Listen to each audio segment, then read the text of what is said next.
In a nutshell, our job for the next couple of months is to really listen, to build community, and to really get a sense of what are the things that are working in this community and what are the challenges. We want to make sure that those young people are supported all the way through every single experience that they have through the Boston Public Schools, but not just with the schools, but also with their community.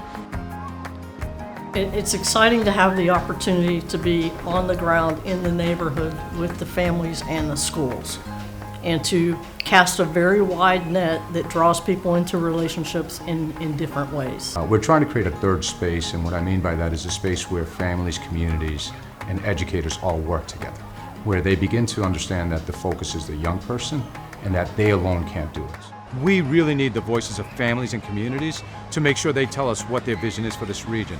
CC is really helping us holistically think about all the pieces that connect the work that we do.